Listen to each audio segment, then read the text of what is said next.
Rupa-rupanya YB Fadli Syahri ini tak faham beza antara agreement dan juga konsultansi. Soalan saya, adakah kerajaan benar-benar mahu menjadikan Malaysia ini sebagai iNation 2030 berdepan dengan halangan di dalam art ini, dan adakah sebenarnya kita sedang menyerahkan kunci kedaulatan digital kepada negara lain dan menjadikan Malaysia hanya sekadar makmal uji kaji algoritma syarikat Silicon Valley? Terima kasih, Menteri. Kalau tak faham perbezaan dua perkataan ini, memanglah tak faham keseluruhan agreement art.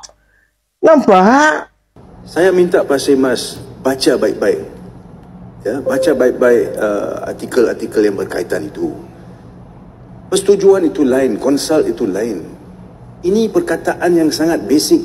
Saya tak faham kenapa di sebelah sana tu tak boleh faham bahasa yang mudah-mudah ni. Bila mana tak faham tentang terminologi, bila mana tak faham tentang perkataan yang ada dalam bahasa Inggeris, maka haru birulah kefahaman tentang art. Itu sebab meroyan dalam parlimen, itu sebab bising dekat luar, itu sebab buat fitnah, buat tomahan macam-macam. Sedangkan Tengku Datuk Seri Zafrul dah pun terangkan dengan sangat terperinci, malah dah ada taklimat pun sebelum perjanjian ditandatangani. Dan siapa hadir? Perikatan Nasional hadir. Nampak?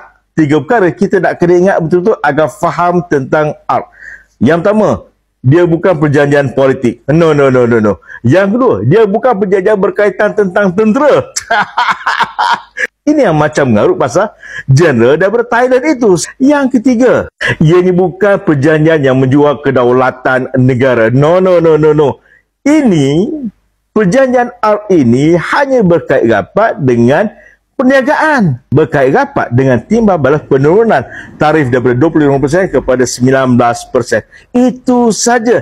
That's all. Dan jangan lupa, semua klausa dalam agreement ini telah disemak, telah disahkan oleh Jabatan Peguam Negara, tidak melanggar sebarang perlembagaan. So, nak kata apa? Adakah YB Fadli Syahri lebih hebat daripada Jabatan Peguam Negara? Nampak? Basic sangat. Simple sangat. Sekali fikir je boleh dapat dia punya jawapan dia. Tetapi, bila mana mereka ini nak bermain dengan naratif jahat, mereka akan kait macam-macam, tuan-tuan dan puan. Bila mana mereka ini tak mahu nak mengakui tentang manfaat untuk rakyat, mereka akan cakap macam-macam. Apa manfaatnya? Yang pertama, bila cukai US turun, ekspor negara kita akan bertambah. Betul? Kos ekspor kita juga akan berkurang. Betul? Basic. Yang ketiga, pelaburan akan meningkat sebab kos pengeluarannya dah turun. Betul? Yang keempat, paling penting tuan-tuan dan puan, syarikat tempatan boleh terus beroperasi. Kenapa? Mudah, kos rendah, pendapatan akan meningkat. Nampak? Letak dalam kepala dia betul-betul, letak dalam hati dia betul-betul. Yang pertama, art bukan jual Malaysia. Yang kedua, art adalah usaha YB Tengku Zafrul untuk memastikan daya saing Malaysia ini terus kompetitif, terus stabil, rakyat dapat manfaat daripada ekonomi Malaysia. Nampak? Dan dengan ni paling penting, yang bising-bising ni banyak masalah dekat parlimen mereka. Mereka nak tutup cerita parlimen mereka, mereka nak tutup kelemahan mereka, mereka nak tutup kesilapan mereka, maka mereka bising tentang soal art. Assalamualaikum warahmatullahi wabarakatuh. Nampak?